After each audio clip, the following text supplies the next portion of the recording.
Hello and welcome to Retro Bikes Dublin. Today we're looking at the last of our Honda Cub 90s. This one is in really immaculate condition, only 11,000 kilometers on the clock, so in around 7,000 miles. Bottle green single seat Japanese spec, all the way imported from Japan of course. Front tyre then, you see a little signs of cracking. You have the front mudguard here in nice condition. Really nice condition. Front shocks in beautiful condition, same with the alloy. Just can't show you how mint this bike is. Really good. Little few marks down here at the bottom. Onto what is the right hand side of the bike now. No yellowing or anything or cracking in the fairings. Rear brake and rubbers are looking really good. Engine area here, small little bit signs of wear. No cracking in the side panels, really good condition. Honda 90 stickers all looking good. Underneath then is really clean. Fuel gauge and the colour code. Rear set here, or the rear rack here is looking really good. Chrome, nice condition. Exhaust is in perfect condition, original Goshi exhaust. You can see all the Japanese marking, which is always nice to see. Gives the bike a bit more value. Indicators are good. 1997 bike. That's just a bit of buffing that we haven't taken off. Here we are. Really lovely. Chain guard is there. Nice condition. Rear sets on this one, which is very rare. You don't often get the rear sets on the Japanese specs. Side stand and main stand. Engine cover on this left hand side is in really good condition. Same with the plastics. The seat is in perfect condition, original Honda. 11,000 kilometers, you can see all around the headlamp area, really clean. 2 keys, original from Honda. Everything working. So that's it for the visual inspection. I'll now move on to the ride along video.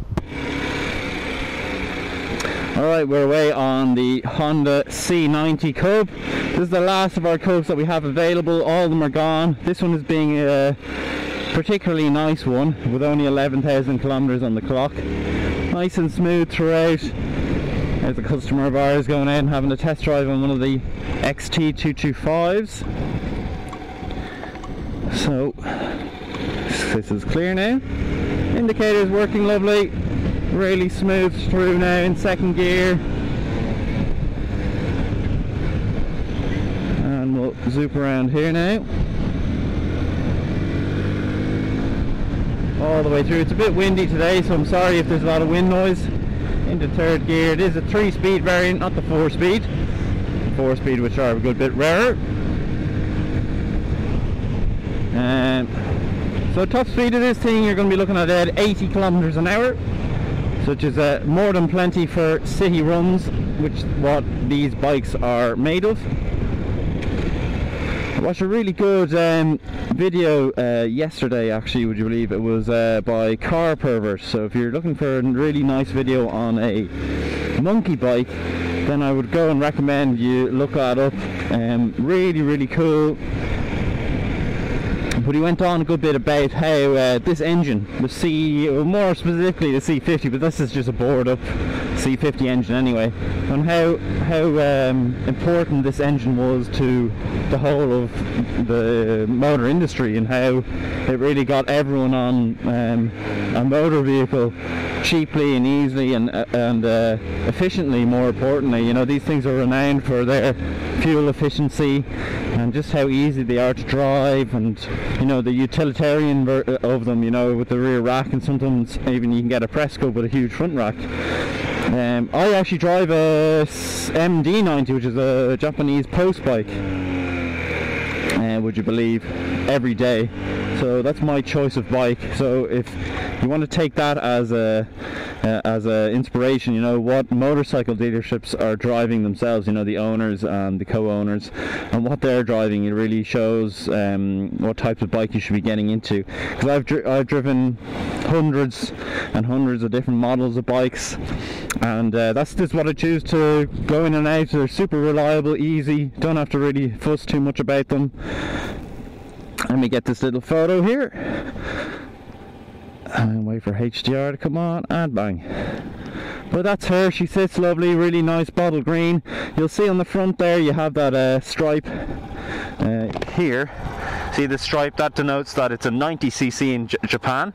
In 50cc there's a 50cc bike you don't need a license, but these 90s the police will stop you and check for your license by the indication of the white triangle in the rear and the white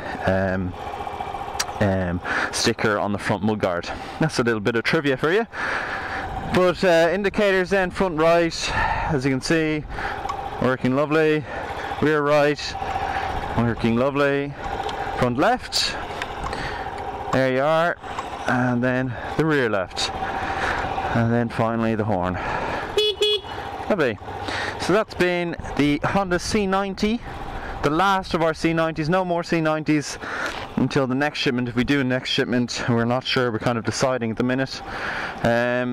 C90 from Japan with all the lovely Japanese little stickering on it. I really, really love it. And the Japanese fuel gauge underneath, I think it adds a significant amount of value onto these C90s, especially going forward in the next 20-30 years. These are going to be worth a lot of money. But if you have liked the video, please do leave it a like. Also comment down below on what you think of these Honda C90s, and finally, if you haven't already, subscribe.